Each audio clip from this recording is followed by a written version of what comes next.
displaying the glory of God's creation by exploring America one park at a time.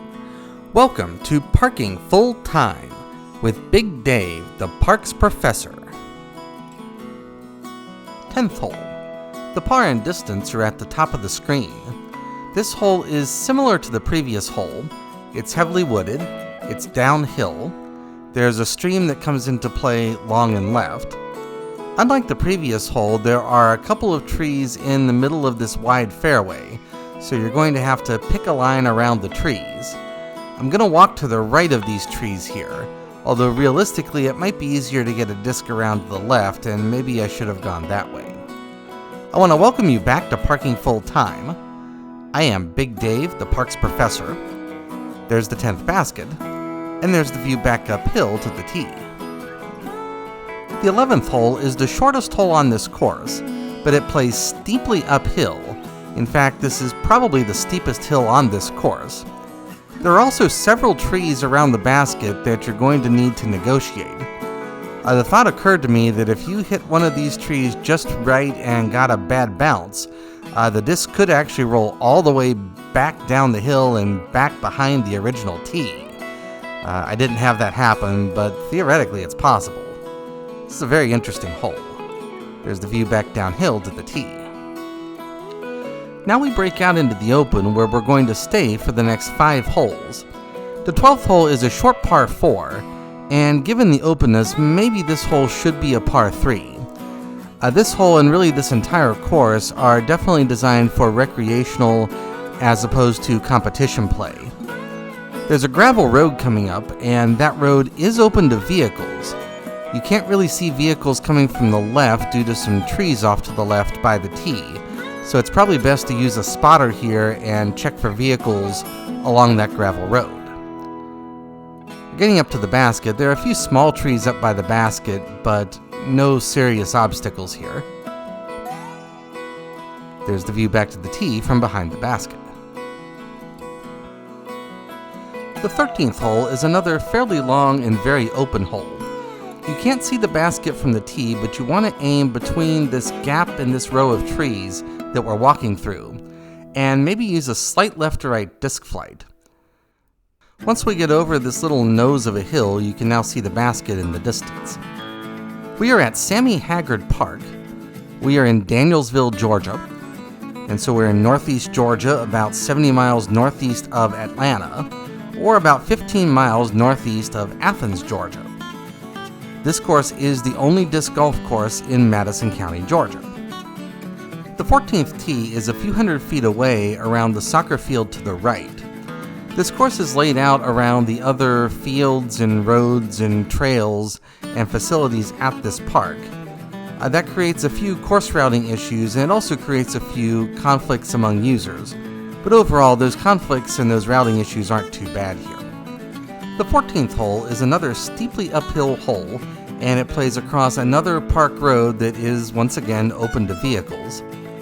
It plays uphill to the highest point in this park. It's similar to hole number 11, but it's longer, and it has a wider fairway. This hole is long for a par 3, and considering the uphill, 3 is actually a pretty good score on this hole. I captured this video on Thursday, January the 16th, and it was a cold, breezy day with temperatures in the mid-40s when I came here. I was the only person playing the disc golf course when I came here, but I did see a couple of other people, but only a couple of other people in the park. The 15th hole is kind of the inverse of the previous hole. It has an equally wide fairway.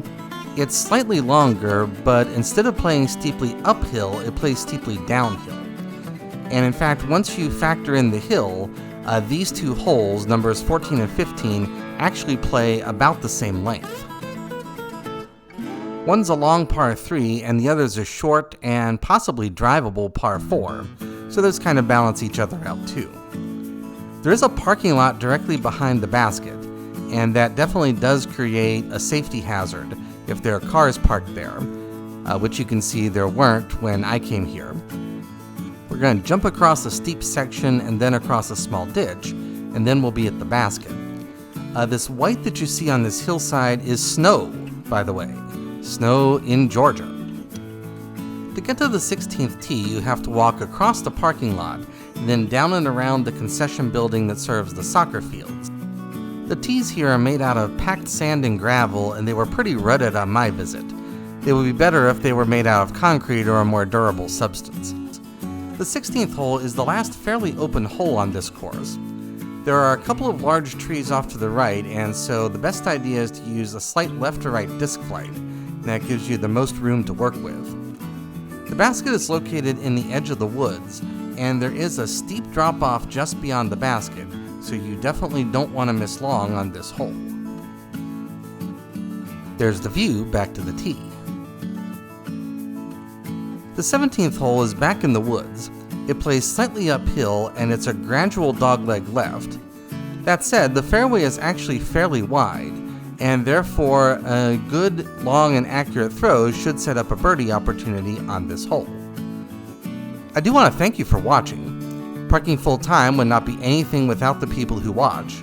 I realize that every day, and I thank you every day.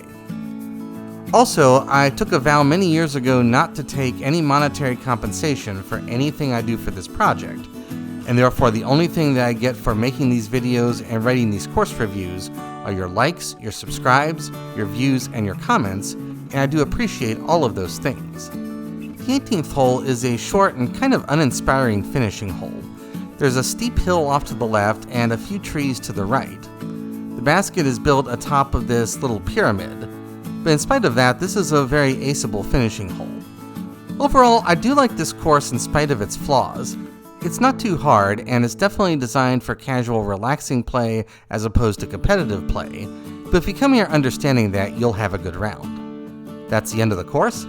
Have a great afternoon. Take care, and Lord bless.